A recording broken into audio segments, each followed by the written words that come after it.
প্রতিদিন 20 টাকা 50 টাকা আপনার জীবন বদলে দিতে পারে। ছোট ছোট সঞ্চয় থেকেই একটা সময় অনেক বড় কিছু করা সম্ভব। আমি আমার বাস্তব জীবনের অভিজ্ঞতা থেকেই বলছি।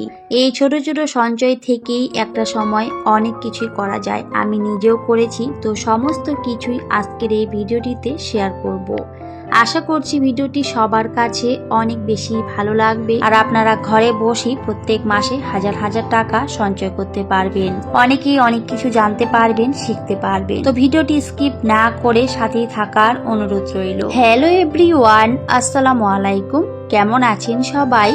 আই হোপ সবাই খুব ভালো আছেন আর সুস্থ আছেন। আমরাও আলহামদুলিল্লাহ খুব ভালো আছি। আমার নতুন একটি ভিডিওতে সবাইকে ওয়েলকাম করছি। আশা করছি আজকের এই ভিডিওটি সবার কাছে বেশ ভালো লাগবে। প্রতিদিনের মতো আজকেও সকাল থেকে ভিডিওটি শুরু করেছি। যদিও শরীরটা খুব একটা ভালো নেই, তো তাও তো সংসারের কাজগুলো করতেই হবে, তাই না? আর একা সংসার বলে কথা, সমস্ত কিছুই কিন্তু আমাকেই সামলাতে হয়। আমার মেয়েটার শরীরটাও খুব একটা ভালো নেই, তার সাথে আমারটাও খুব একটা ভালো নেই, তো দুজনেই এভাবে কিন্তু চলছে। তো যাই হোক, কিছু করার নেই, সব কিছু নিয়ে কিন্তু চলতে হয়। একজন গৃহিণীর একটা সংসারে অনেক দায়িত্ব থাকে, যতই শরীর খারাপ হোক আর যাই হোক না কেন, তাও কিন্তু অবশ্যই সংসারের কাজগুলো করতেই হয়, তাও আবার সময়ের মধ্যেই। যেহেতু আমার ছেলের স্কুল থাকে সকালবেলা, তো সেজন্য কিন্তু আমি সকাল সকাল ওর জন্য ওদিকে রান্না করে নিচ্ছিলাম। রান্না বলতে ভুল হবে, শুধুমাত্র আমি রাইসটাই বানিয়ে নিয়েছি। আর রাত্রেবেলা আমি পনিরের তরকারি করে রেখেছিলাম। আমার ছেলে পনিরের তরকারি খেতে অনেক বেশি পছন্দ করে, তো সেজন্য কিন্তু মাঝে মধ্যেই ওর জন্য ওটা বানিয়ে থাকি। আসলে মাঝে মধ্যে বাচ্চাদের ছোট ছোট আবদারগুলো অবশ্যই আমাদের পূরণ করা উচিত। তো যাই হোক, আমি কিন্তু দুইটা টিফিনে আগে ভাত দিয়ে দিয়েছিলাম, কিন্তু পরবর্তীতে আবার কিন্তু একটা টিফিনের ভাতগুলো আমি রেখে দিয়েছি, কারণ আমার ছেলে বলছিল ও নেবে না ওভাবে, ও বলছে শুধুমাত্র একটা টিফিনে দিলেই হয়ে যাবে। আর সত্যি বলতে এই টিফিনে ভাত খুব একটা বেশি দেওয়া যায় না, খুবই অল্প পরিমাণে দিতে হয়। আরও কিন্তু এখন দিন দিন বড় হচ্ছে আর খিদেটাও কিন্তু বেড়ে যাচ্ছে, তো সেই জন্যই ভাবছিলাম যে দুইটাতে আমি রাইসটা দিয়ে দেবো আর একটাতে তরকারিটা দিয়ে দেব, কিন্তু ও বলছে না, আমার একটাতেই হয়ে যাবে, অল্পই হয়ে যাবে। তো সেই জন্যই কিন্তু আমি আবার পরবর্তীতে এক পাশের ভাতগুলো আবার উঠিয়ে রেখেছিলাম। তো টিফিনটা ওদিকে আমি রেডি করে দিয়েছিলাম। আসলে সকালবেলা ওর কাজগুলোই কিন্তু আমাকে সবার আগে করতে হয়, তো এখন কিন্তু ও নিজেই রেডি হতে পারে, ওকে নিয়ে খুব একটা এখন আর ঝামেলা হয় না। তো নিজেই রেডি হয়ে গিয়েছিল আর আমি শুধু টিফিনটা রেডি করে দিয়েছি। আর তারপরেই কিন্তু আমার ছেলে স্কুলে চলে গেছে। আবির স্কুলে যাওয়া মানে কিন্তু আমার মনে হয় আমার সংসারের অনেকগুলো কাজ হয়ে গেছে। আসলে বাচ্চাদের স্কুল থাকলে সকালবেলাটা অনেকটাই কিন্তু ব্যস্ততায় কাটাতে হয়। তো যাই হোক, আবিরকে স্কুলে পাঠিয়ে দিয়ে কিন্তু এখন আমার সংসারের বাকি কাজগুলো একটা একটা করে নেব, কারণ রান্নার খুব একটা ঝামেলা নেই, রান্না তো রাইসটা হয়েই গেছে। তো যাই হোক, ভিডিও শুরুতে যে কথাটি বলেছিলাম, প্রতিদিন 20 টাকা 50 টাকা আপনার জীবন বদলে দিতে পারে, আর এটা কিন্তু একেবারে বাস্তব সত্য কথা।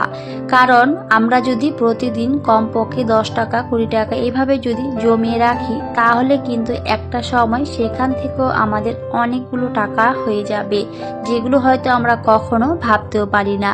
আসলে ছোট ছোট সঞ্চয় থেকেই কিন্তু বড় কিছু করা সম্ভব। অনেকেই ভাবে মাত্র 10 টাকা, সেটা দিয়ে আবার কি হবে, সেটা দিয়েও কিন্তু অনেক কিছুই করা সম্ভব। আসলে এই 10 টাকা থেকে শুরু করে কিন্তু সেখানে একটা সময় 10 লাখ টাকা পর্যন্ত করা সম্ভব।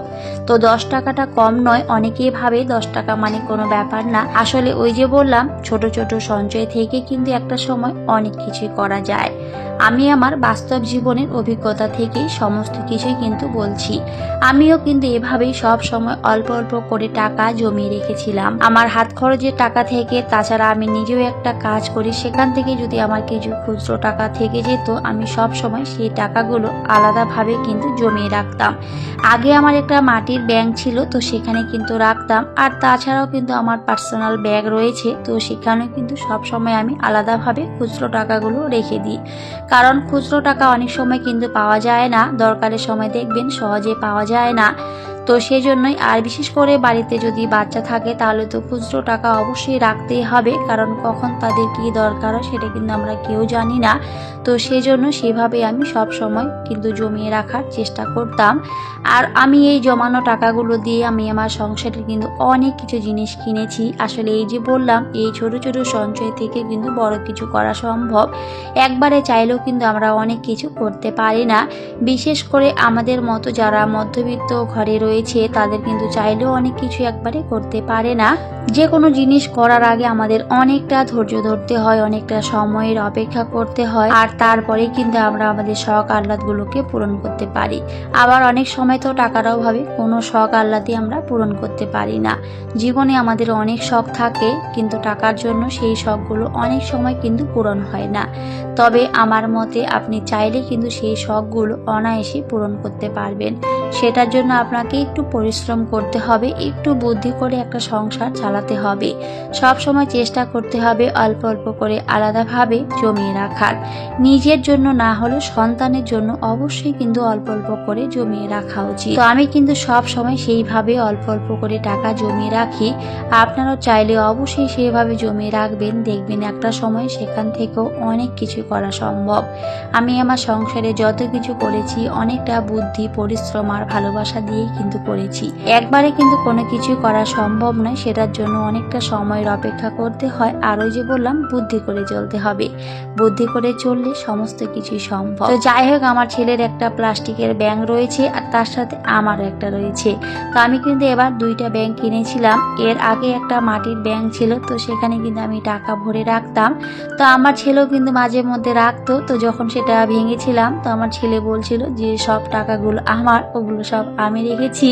তো যাই হোক, সেই জন্য কিন্তু এবার দুইটা ব্যাগ কেনা হয়েছে। তো এবার কিন্তু আর মাটির ব্যাগ কিনিনি, এবার হচ্ছে প্লাস্টিকের ব্যাগ কেনা হয়েছে দুইটা। তো একটা আমার ছেলের জন্য আর একটা আমার জন্য। তো দুজনেই কিন্তু আমরা এভাবেই টাকা রাখি। আসলে বাচ্চাদেরকে কিন্তু ছোটবেলা থেকেই এসব শেখানো উচিত, তাহলে কিন্তু তারা শিখবে। আমিও কিন্তু অনেক ছোটবেলা থেকেই এই বুদ্ধিগুলো কাজে লাগাতাম। আমার বাবা কিন্তু সব সময় বলতো যে একটু হলেও কিন্তু টাকা আমাদের জমিয়ে রাখা উচিত। আমি কিন্তু এভাবে ছোটবেলা থেকে অল্প অল্প করে সব সময় টাকা জমিয়ে রাখতাম।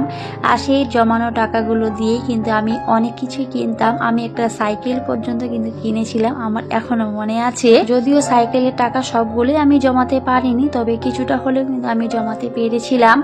আর বাকি টাকাগুলো আমার বাবা দিয়েছিল, দিয়ে কিন্তু আমি একটা সাইকেল কিনেছিলাম, আমার কিন্তু এখনো মনে আছে। তো আমার কিন্তু এই অভ্যাসটা ছোটবেলা থেকেই রয়েছে। তো সেই জন্যই কিন্তু আমি খুব ভালো করে সমস্ত কিছুই বুঝতে পারি। তো সেই জন্যই কিন্তু আমার খুব একটা সমস্যা হয় না টাকা জমাতে। আসলে ওই যে বললাম, ছোটবেলা থেকে কিন্তু আমাদের সমস্ত কিছুই শেখা উচিত, বিশেষ করে বাচ্চাদের শেখানো উচিত। তো যাই হোক, এদিকে কিছু বাজার শেষ হয়ে গিয়েছিল, মুদিখানা বাজার, তো সেগুলি কিন্তু করা হয়েছিল। আসলে আমাদের মুড়িটা খুব বেশি পরিমাণে দরকার হয়, যেহেতু সকাল বিকেল দুই টাইম চা খাওয়া হয়। আর মুড়ি খেতে আমি অনেক বেশি পছন্দ করি। চা দিয়ে মুড়ি খেতে কার কার ভালো লাগে অবশ্যই কমেন্টে জানাবেন। তো এখানে আমাদের প্রয়োজন মতোই এখানে আমার বাজারগুলো করা হয়েছে। তো এখানে কিছু বিস্কিট ছিল, তার সাথে মুড়ি ছিল, আর তার সাথে একটা সয়াবিনের প্যাকেট ছিল। আসলে আমার ছেলে যেহেতু স্কুলে যায়, তো ওকে বেশিরভাগ সময় টিফিনে সয়াবিনের তরকারি করে দিই, আবার কোনো সময় পনিরের তরকারি করে দিই। তো এইভাবে কিন্তু দিতে হয়। আর ওর স্কুলে কিন্তু বাইরের খাবার একেবারেই অ্যালাউড নেই, তো সেই জন্য কিন্তু বাড়িতেই বানিয়ে দিতে হয়। তো সয়াবিনটা দরকার হয়, তো সেটাই আনা হয়েছে। আর তার সাথে ওই যে বললাম, প্রয়োজন মতোই কিন্তু বাজারগুলো করা হয়েছে। তো আমি কিন্তু যখন আমার সংসারে যেগুলো দরকার হয় ঠিক তখনই সেগুলোই বাজার করে আনি। একবারে যে সমস্ত কিছুই বাজার করি সেরকম না, আবার খুবই অল্প পরিমাণে করি সেরকমও না। যতটুকু আমার দরকার হয়, যেগুলো শেষ হয়ে যায় সেগুলোই কিন্তু নিয়ে আসি। আর সব সময় আমি পাইকারি দোকান থেকে জিনিসগুলো নিয়ে আসি। আমার বাড়িটা কিন্তু একেবারে বাজারের সামনেই, তো সেজন্য যখন যেগুলো দরকার হয় ঠিক সেগুলোই কিন্তু নিয়ে আসি।